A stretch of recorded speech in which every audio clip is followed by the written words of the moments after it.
UP के मुख्यमंत्री योगी आदित्यनाथ दिल्ली में अगली लिस्ट पर मंथन कर रहे हैं, जबकि अखिलेश यादव की बात करें और उनके नेता सोशल मीडिया पर बीजेपी को 80 सीटों पर हराने का दावा कर रहे हैं।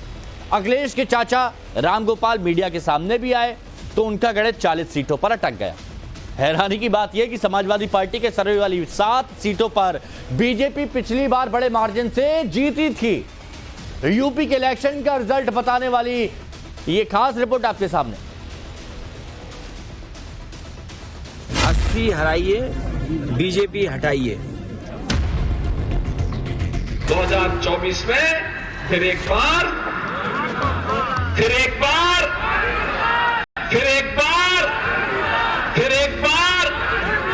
मोदी सरकार, फिर एक बार मोदी सरकार का स्वर उठ रहा है।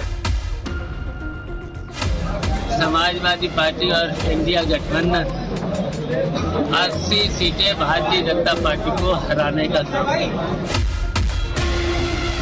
आज पूरा देश कह रहा है 4 जून को 400 पार।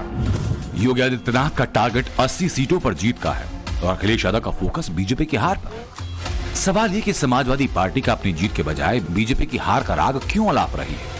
क्या बैक टू बैक मिली हार दिमाग में इतना घर कर गई कि जीत दूर की कौड़ी नजर आ रही है?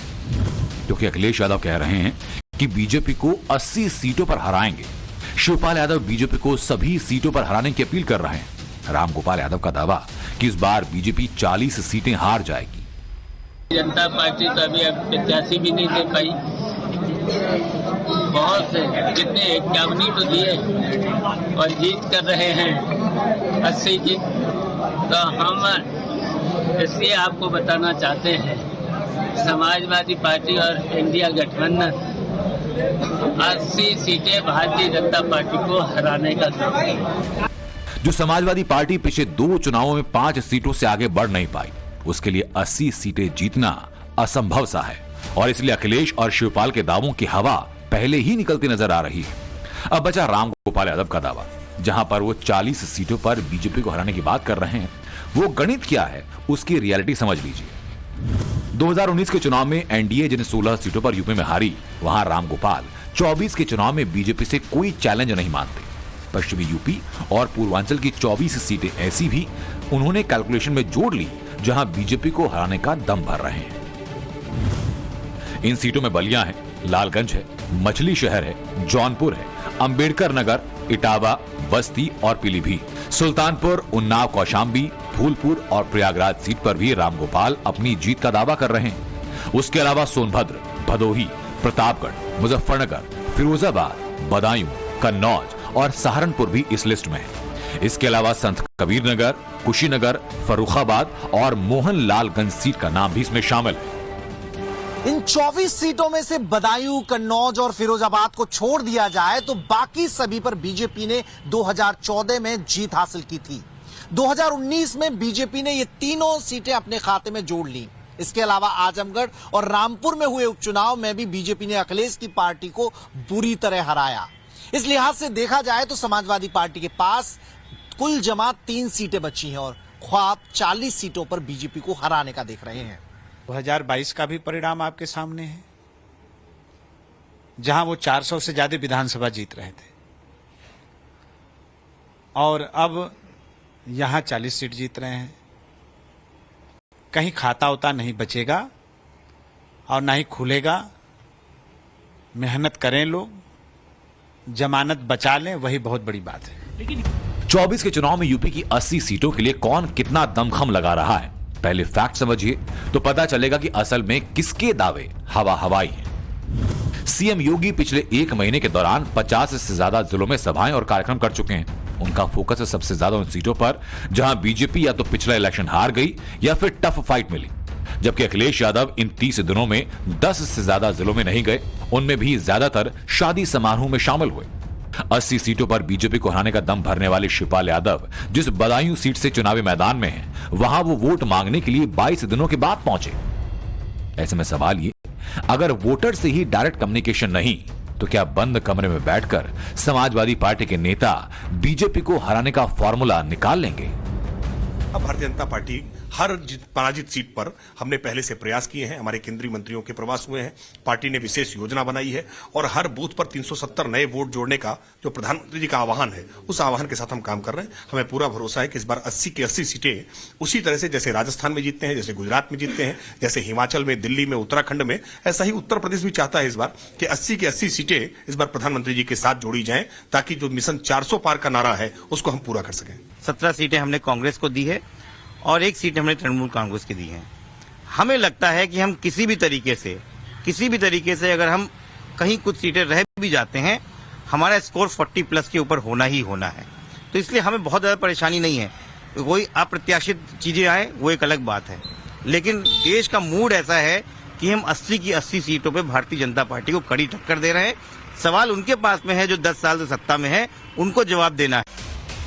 समाजवादी पार्टी जिन 24 सीटों पर नेक टू नेक फाइट बता रही है, उनका 24 में रिजल्ट क्या रहने वाला है उसे पिछले 2 लोकसभा चुनावों से समझ सकते हैं। इटावा सीट बीजेपी ने 2014 में 10% के मार्जिन से जीती और 2019 में 6.26% से इस पर फतेह हासिल की। इसी तरह पीलीभीत सीट पर 2014 में बीजेपी की जीत का मार्जिन 18% था और 2019 में यहां बीजेपी ने 22% के बड़े अंतर से जीत हासिल की।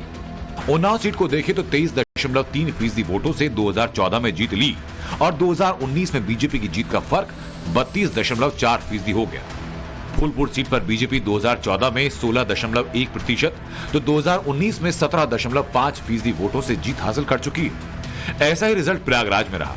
2014 में बीजेपी ने इसे 3.7% वोटों से जीता तो 2019 में अंतर बढ़कर 20.7% पहुंच गया।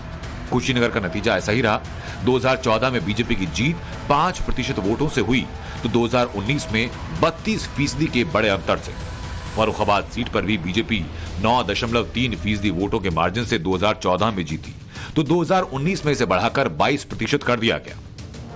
गौर करने वाली बात यह कि इनमें से कुछ सीटें ऐसी जहां समाजवादी पार्टी 2014 में तीसरे और चौथे नंबर पर थी, जबकि इन 24 में से 4 सीटों पर बीएसपी ने अपने उम्मीदवार उतारे। यहां समाजवादी पार्टी को अपने जीत के चांस कम लग रहे थे। ऐसे में समाजवादी पार्टी का यह दावा जमीनी कम हवाई ज्यादा लग रहा है।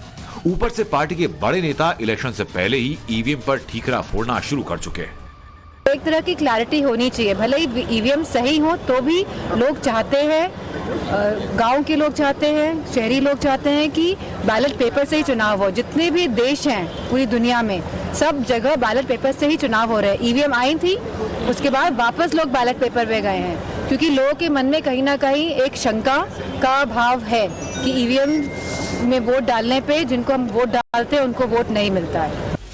अगर कोई पार्टी बड़ी जीत का दावा करती है तो उसके पीछे चेहरा और परफॉर्मेंस बहुत मायने रखती है। समाजवादी पार्टी दोनों ही मामलों में पिछले 2 चुनावों में बहुत पीछे रही। 2009 में उसे 23.3% वोट मिले तो 2014 में घटकर 22.3% रह गए। 2019 में समाजवादी पार्टी की वोटों का आंकड़ा 18.1% पर आ पहुंचा, जबकि इसके उलट बीजेपी की सीटें भी बढ़ी और वोट परसेंटेज भी। 2014 के इलेक्शन में यूपी की 17 सीटों पर बीजेपी ने 50% से ज्यादा वोट हासिल किया, जबकि 2019 में बीजेपी ने यूपी की 80 में से 40 सीटों पर 50% से ज्यादा वोट पाए। इनमें से रामगोपाल यादव के दावे वाली 7 सीटें भी शामिल हैं। अब बाकी कसर योगी 24 के इलेक्शन में पूरा करना चाहते हैं, जिसके लिए वो लखनऊ से लेकर दिल्ली तक एक्टिव हैं, बैक टू बैक रैलियां कर रहे हैं, तो उम्मीदवारों की लिस्ट फाइनल करने के लिए चुनाव समिति के साथ मंथन भी कर रहे हैं। इस सरकार अपनी जिम्मेदारियों का निर्वहन कर रही है। जनप्रतिनिधि विकास में रुचि लेकर के जनता जनार्दन की सेवा के लिए पूरी तत्परता के साथ कार्य कर रहा है। ऐसी सरकार जब होती है तो देश विकास की नई बुलंदियों को छूता हुआ दिखाई देता है, नई बुलंदियों को छूता हुआ दिखाई देता है। और आज उसी संकल्प के साथ हम लोग आगे बढ़ करके आए हैं। यूपी की 80 सीटों को जीतने के लिए टिकट बंटवारा बहुत मायने रखता है। बीजेपी के कैलकुलेशन और समाजवादी पार्टी के टिकट बंटवारे में इस बात का बहुत बड़ा फर्क है। सूत्रों के मुताबिक बीजेपी 24 के चुनाव में 74 सीटों पर खुद लड़ने वाली है, जिनमें से 51 पर कैंडिडेट्स का अनाउंसमेंट हो चुका है। 2 अपना दल, 2 आरएलडी, जबकि बाकी 6 सीटें सहयोगी दलों के लिए छोड़ी हैं और एक सीट निषाद पार्टी और सुभाषपा के लिए। जबकि इसके उलट समाजवादी पार्टी 63 सीटों पर खुद लड़ रही है और यूपी की 17 सीटें उसने कांग्रेस को दे रखी हैं। जिस कांग्रेस ने 14 के चुनाव में यूपी की 2 और 19 के चुनाव में 1 सीट जीती हो, क्या वो इस बार आगे बढ़ पाएगी और अखिलेश के बीजेपी को सभी 80 सीटों पर हराने का फॉर्मूला काम कर पाएगा? इस पर बहुत बड़ा संशय है और यही गणित योगी को धांसू और अखिलेश को वीक बना रहा है। Bureau report, times now Bharat.